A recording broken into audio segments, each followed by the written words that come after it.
right, we are live, it looks like. Are we? Yep, we are indeed. Cool. So just for a bit of context for people that are just tuning in here,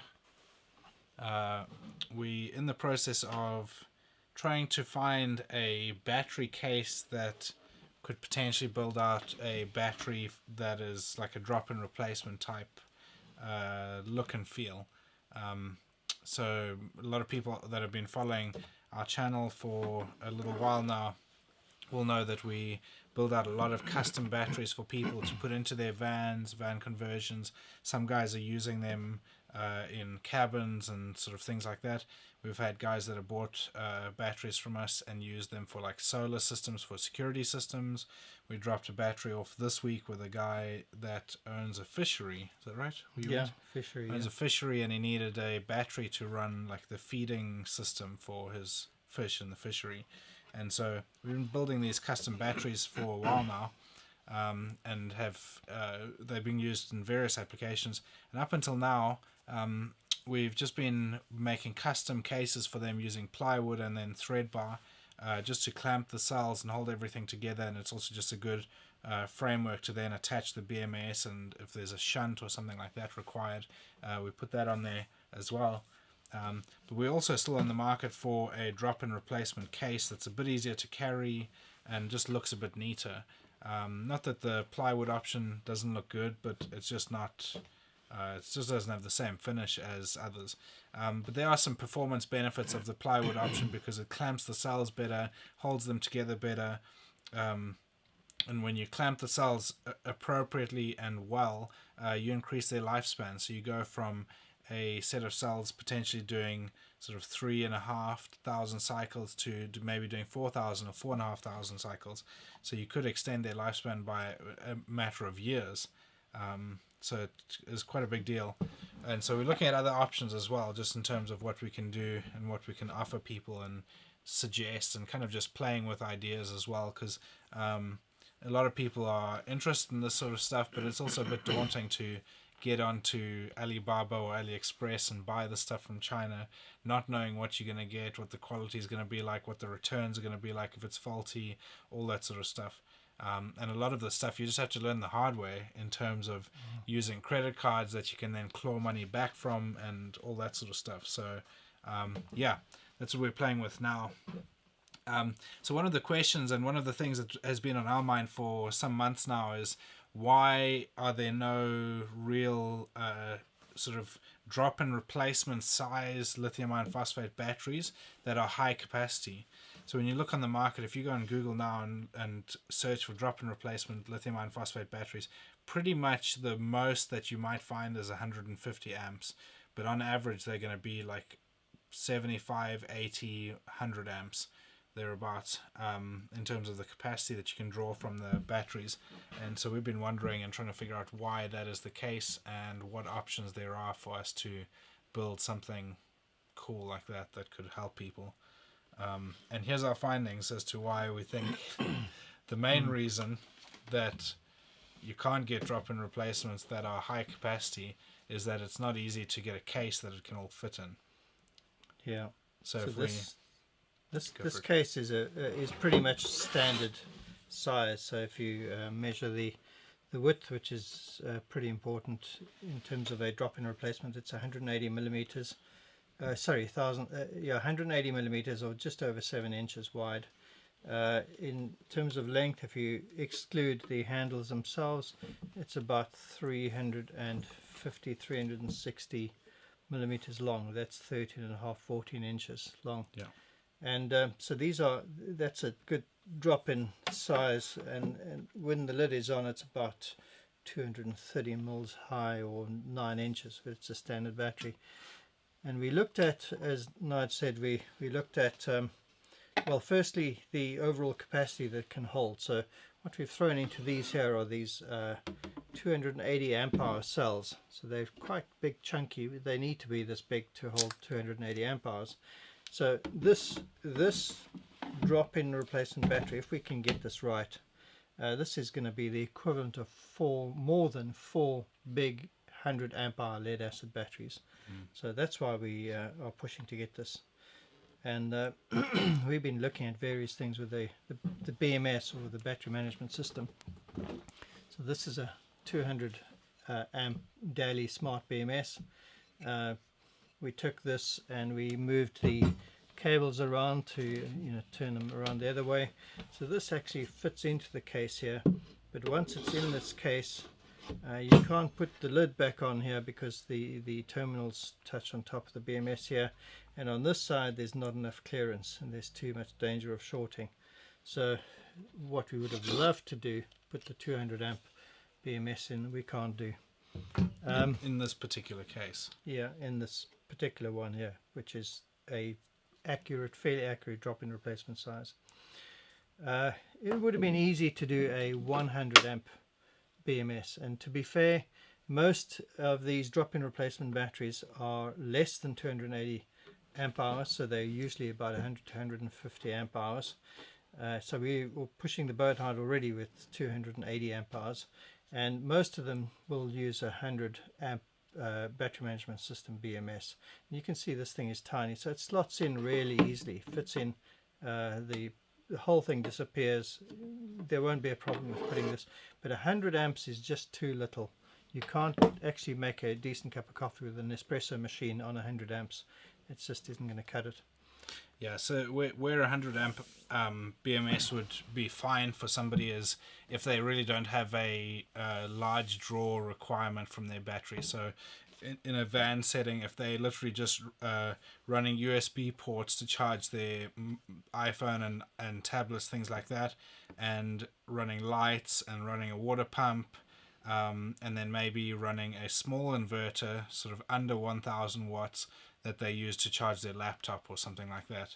100 amp BMS would be fine for those applications. As soon as you start going into territory of like trying to run a induction cooktop, or run an electric oven or something like that, or an espresso coffee machine, anything in that sort of territory where you're going to be drawing like 1500, 2000 or more watts from your inverter, the 100 amp just won't cut it, just because you won't be able to run an inverter big enough to be able to do any of those things.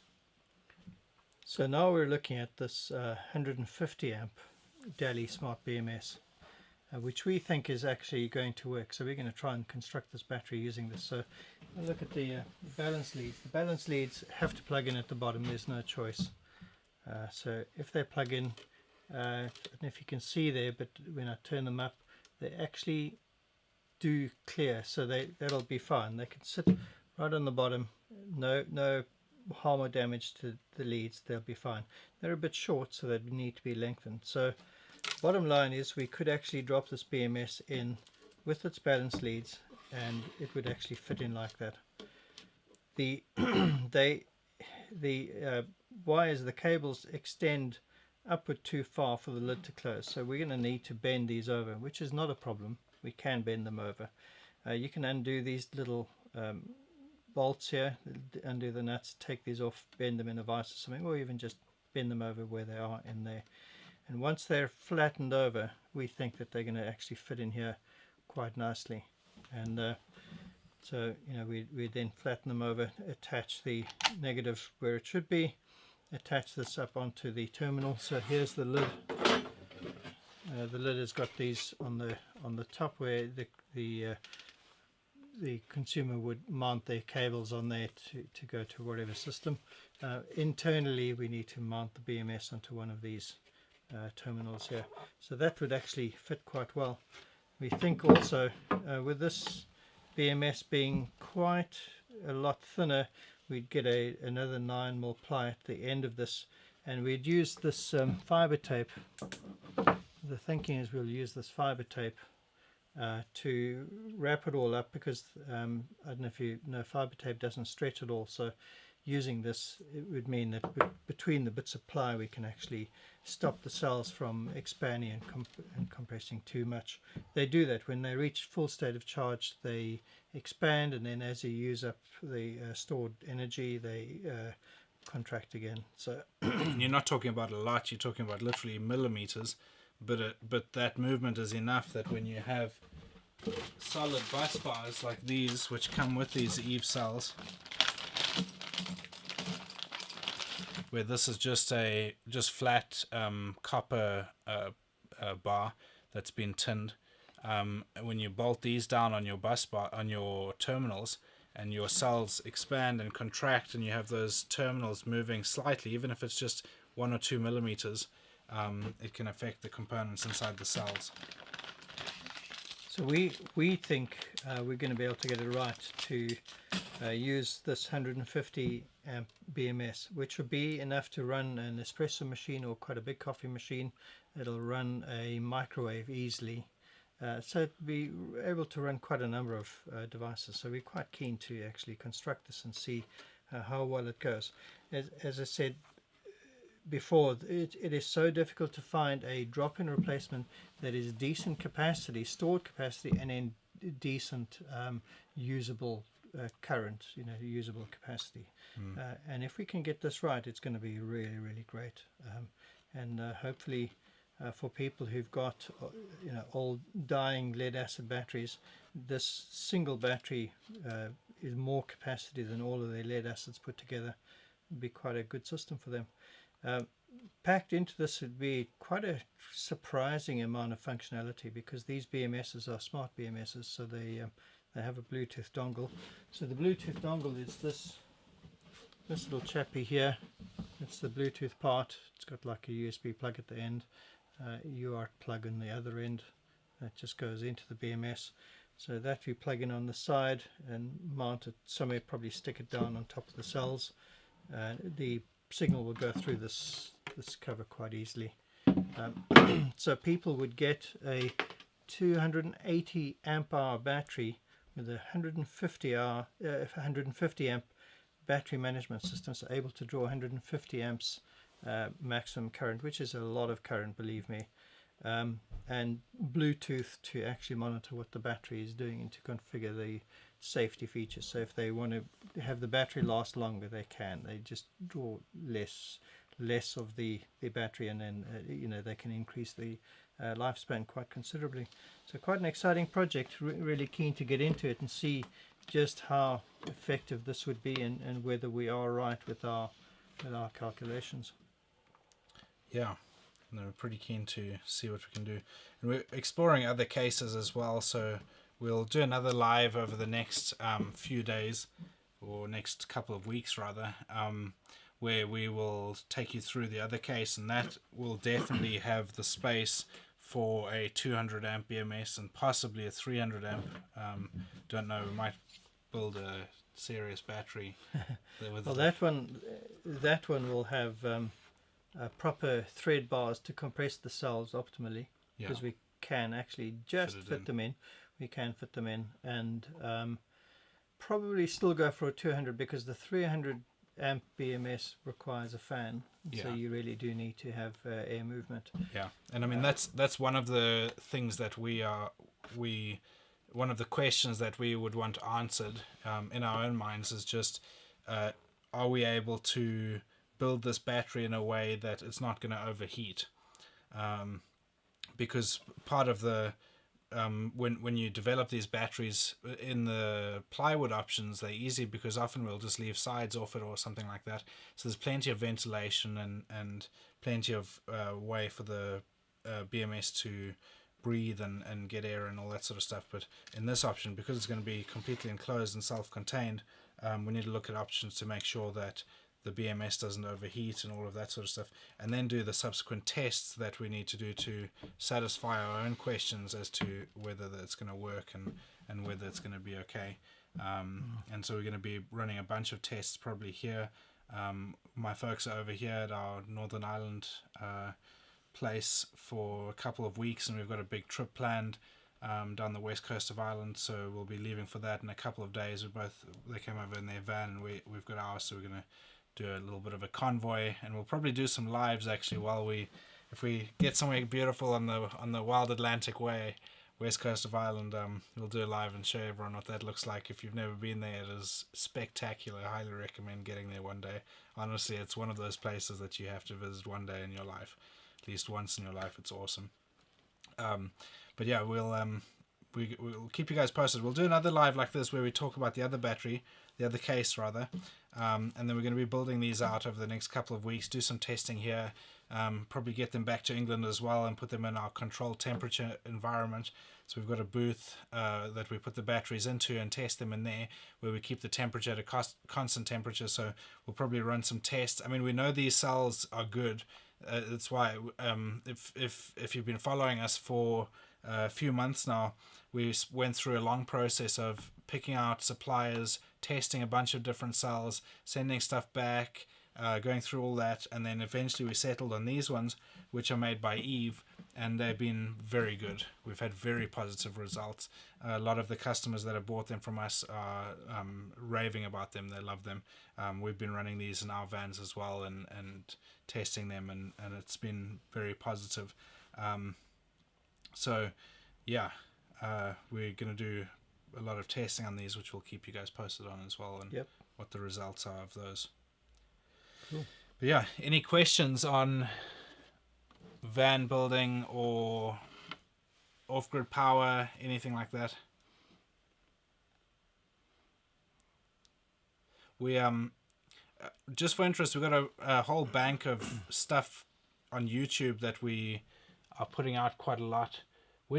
Somebody just asked, which rugby team do you support? Oh, that's a good question. Depends who's playing. So I would probably support the Springboks if I had a choice, just because of my heritage coming from Africa. But it also depends on who's playing as well. So if it's a choice between like England and Ireland, I live in Northern Ireland, so sorry, but I'm going to support Ireland in that setting. And I mean, it also depends if Australia's playing, because I mean, isn't the rule that you support whoever your team is and then whoever plays against Australia or something like that? No, I'm just joking. But yeah, no, big fan. Used to play rugby in school, and it's still one of my favorite sports to watch, especially live. I mean, watching a live sport, we actually, just before all of the coronavirus lockdowns and stuff, back in, when was it, January 2019, I think, we actually, my dad and I and my brother and a friend went to Cardiff, and we watched Wales versus Italy, the Six Nations rugby, and it was spectacular. We had seats right behind the post. It was awesome. Springboks all the way. Yeah, come on. Nice building. Do you run 12 volt? I just did an install and considered doing 24 volt to keep wire size down. Yeah, so that's a very good point and a very good question. And so in both of our vans, they're 12 volt, just because that's how they were built when we got them, and the engine also is 12 volt. So I mean, usually depends on the system and what you're doing, and also what your requirements are. So if you're building on a chassis that is 24 volt, so let's just say you're building like an Overlander on a Unimog, for example, that it almost makes sense to keep your habitation box running on 24 volts in that setting, because you have the carrying capacity to be able to carry an 8-cell lithium iron phosphate battery that's in 24 volts.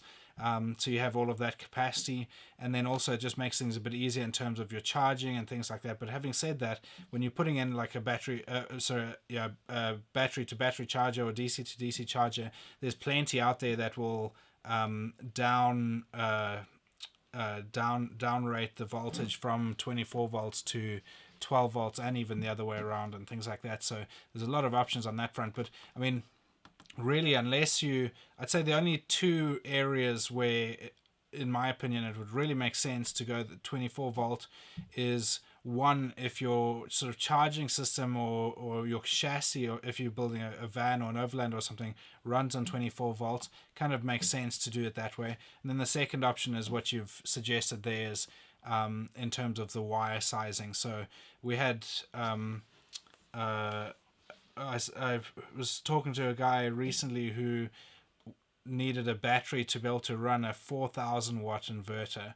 When you start getting to that sort of wattage, I mean, I don't know what he was planning to run on that, because that's, I mean, you can run a lot at 4,000 watts. And this was in like a van conversion, so it's different if it's like a cabin or an off-grid house or something like that. That's totally different. In that case, you probably even want to go 48 volts just to keep your amperage down. But this guy was building out a van or something and wanted to run a 4,000 watt inverter, and so wanted like a 350 or 400 amp BMS on a battery and that sort of thing. And in that setting, I would probably push your battery system to 24 volts just to keep your amperage down, so that your wire sizing can be smaller. That would probably be my recommendation, especially when you're running such a big inverter. Like 4,000 watts is huge. Your gauge on the wire for that would be massive. And I mean, a lot of inverters that you buy will do like a 4,000 watt inverter and still have a like 13 amp plug that goes into it. But I think as soon as you go over 2,000 watts, really you want to have decent gauge wire for your 230 or your 110 volt side as well, and not necessarily a 13 amp plug. You want that going to from like a terminal, like a screw down terminal that then goes to a circuit breaker or something. Yeah, 70 mil cable for a 2,000, 4,000 peak. Yeah, that sounds about right. Probably run 235 mil cables because it's easier to manage. The 70 mil is it's really thick, huge thing. difficult to manage. If you're talking about a vehicle, it's very unusual that somebody needs more than 200 amps. I mean, it is possible, but most people don't need more than 200 amps. And so there we'd stick to 12 volt. But if you needed more than 200 amps, we would recommend considering going to 24 volt, but you're going to start complicating things and adding up the cost of changing charging systems and that sort of thing. If you're static, so if you're talking about a cottage or a house, then definitely you're starting to get into territory where you might want to run a few appliances for a short while and draw a huge amount of current. So, but they're assuming that you've got the ability to replenish the batteries, the charge in the batteries. You just go as big as you need to. 48 volts. Yeah. I mean, so one of the things that we're exploring is building some sort of overland or something like that, and looking at various chassis options and things for that. So one of them being a Unimog, which naturally runs on a 24 volt system. And so in that setting, we might actually build the habitation box on that. That's in 24 volts. But then at the same time, you then still need a step down transformer or whatever. I can't remember what they call them, but you still need to step it down from 24 volts for most of your appliances. So a lot of your USB ports, most of your lights, all that sort of stuff will still need to be down to 12 volts. Sorry. Those are inexpensive. I mean they're not a lot of money. You're going to pay more for your charging systems than you will for the step down transformer. But it then just adds complexity as well. So if you then ever wanted to sell the rig, you'd have to have some manual or something to explain it, especially when you have some wires running that are 24 volt and some are 12 volt and stuff. It'll get challenging to manage. I guess you'd keep 24 volt just for the inverter and then 12 volt for everything else. So pretty much. Which wouldn't be a very high current draw. You're talking about almost never more than 10 amps. For the whole, to run all the lights and stuff, plugs and heating system and what have you. Right. For sure. All right, guys, we've been going for 25 minutes now, so I think we're going to wrap it up there. Just any other questions? We'll do one more if anyone has one last question about Offgrid Power. And sorry for the person who said okay. We didn't actually catch the first question. It scrolled off, so I actually have no idea I think we can go back. What the question was. No, I didn't see. Cool. All right, guys. We'll leave it there.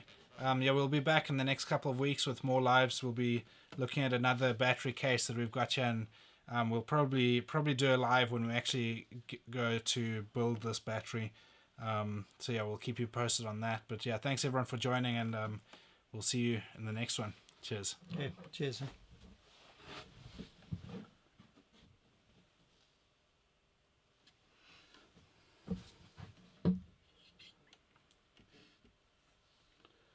So 150, I think it'll work.